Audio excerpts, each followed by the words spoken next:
Yes, y'all, and hello. Welcome back to another super necessary video. Today, we are going to talk about the most recent news that came from the Tokyo State of Play announcement, and or the show rather, sorry. And it is about Marvel Tokon, and everybody seems to be all herka-durka-lurka about a particular stage that was revealed, and everyone's kind of freaking out about it. So I have my own thoughts on it, and I want to talk about it because I think it's interesting and it interests me. So I want to explain what's going on in my brain. All right, so as you guys know, or may not know, there was a new announcement for Marvel Tokon, and there's a new closed beta that's coming pretty soon. It's going to be December 5th through the 7th, so you got to sign up, do all that stuff. I signed up. I didn't get in the first one, so hopefully I can get in this time. Anyways, that's besides the point. Everyone is talking about one of the two new stages that are included in this trailer, and from what I've seen in the trailer, it seems like the way that they're going to do stages is like, it's kind of like Injustice. So it's like it's one stage, but there's different tiers or like sections of the stage, if you will. So you like the Batcave in Injustice 1, you start in the main area, right? But you do the stage transition, and then you're in the next section of the Batcave, and then you do another stage transition, and then you're in another section of the Batcave, and then you kind of do that, and you cycle all the way back to like the original part of the stage that you started off in. So one of the new stages is the Savage Land, and it seems like they break it up into different pieces. Like there's the Pangean Steppes, there's like Khazar's Mickey Mouse Clubhouse, the Brachiosaurus Forest, and stuff like that. But everybody is talking about this stage right here. Okay, and here is what has people up in arms and freaking out is about everything is this X-Mansion stage here for a couple of different reasons, but the most notable reason being the X-Men characters right there in the front. And people are making a big deal about it because a lot of people love the X-Men characters, and I think the big question is which X-Men characters are going to be in the game and how many X-Men characters are going to be in the game, because historically these versus titles, they got their start, their footing in X-Men Children of the Atom. It was just an X-Men fighting game, and then that turned into X-Men versus Street Fighter, and that turned into Marvel Superheroes versus Street Fighter. Then it's Marvel versus Capcom and Marvel 2 and 3, and after time you started seeing less and less of the X-Men characters. And that really kind of hurt people's feelings and rubbed people the wrong way, because that's where the series was rooted in. It was rooted in the X-Men characters. And so naturally, people see X-Men characters and they get really excited about it. So here's why people are freaking out about these X-Men characters, right? Is because, first, let's look at the trailer here. Let's just look before I even get started yapping. Before I get yapping, let's look at this stage here. Sick looking mansion. How many wall splats you get? Shee. Okay, sick. They don't show a lot of the stage, and I'm gonna touch on that in a little bit. But if you go back to like the initial frame here, in the beginning you see. Let's look at the characters you got. You got Colossus. You got Professor X. You got Beast. You got Archangel. Or regular Angel at that point. You have Iceman, and over here in the corner, they're hiding, but you got the two newest additions coming to Marvel Rivals, which is Remy LeBeau and Rogue. Yep.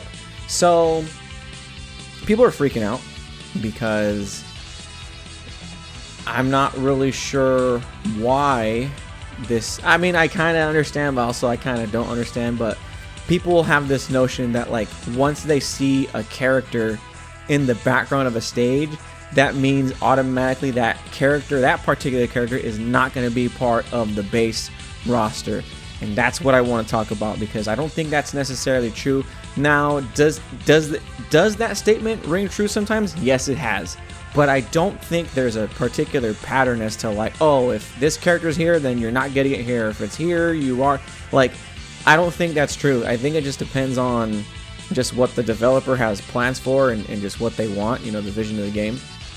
And so, yeah, people are like mad that, you know, because we have these characters, that means these characters are already in the background of a stage. Why are they gonna make another, you know, 3D character model and blah blah blah when they already did it back here? They wasted all their assets or their resources. Like, I don't know, just like trying to think of reasons as to why people would assume that, you know, a character can't be in the background and a part of the main roster as well.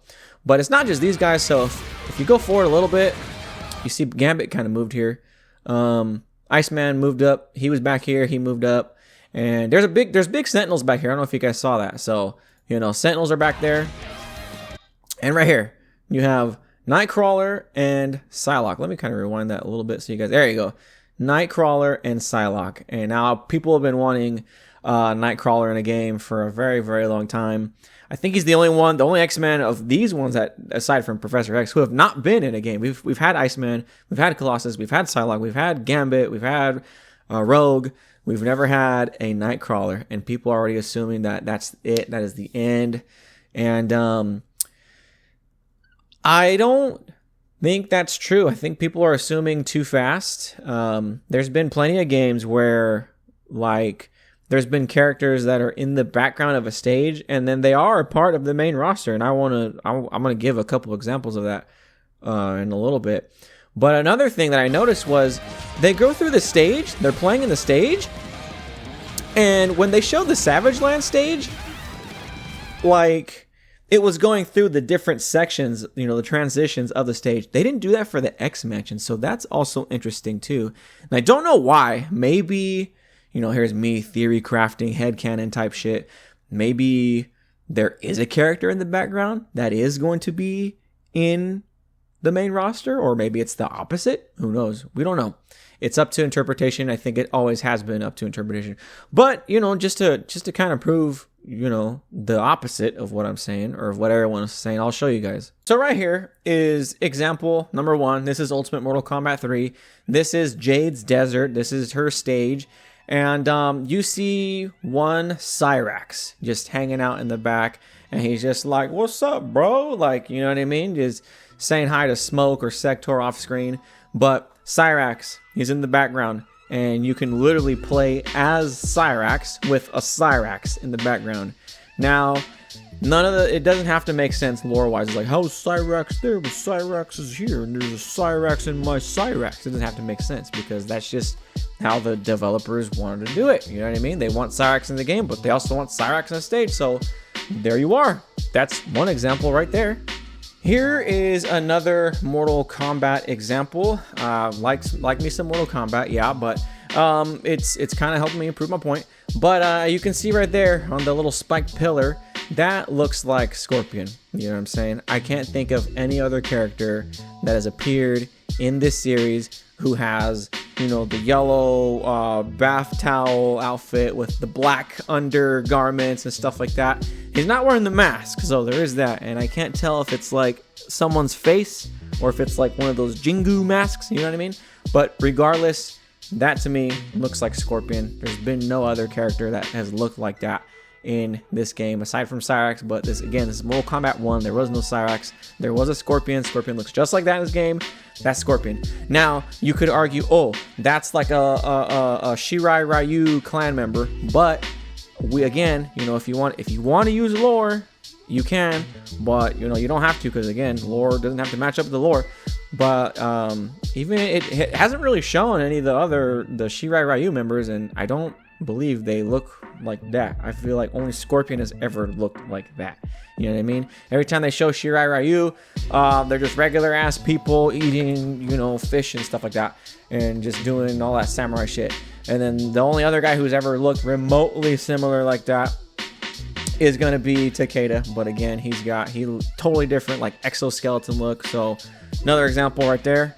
Okay, here's another one right here, because I like talking about this stuff. This is Street Fighter 4. This is the small airfield stage. And if you look there in the middle of the plane door, you see Balrog. Balrog is in this game. And it's cool because if you play as this is one of those games where if you play that character that you see in the background, it will change. So that's a thing too.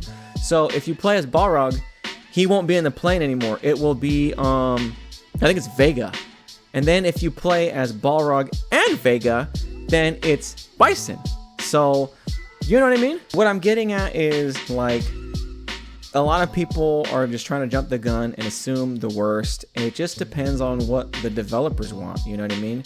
They could very easily do like a Street Fighter 4 and then just like swap out the character when the character's on the screen. That way there's not two of them. There's not like a continuity thing for like the lore people.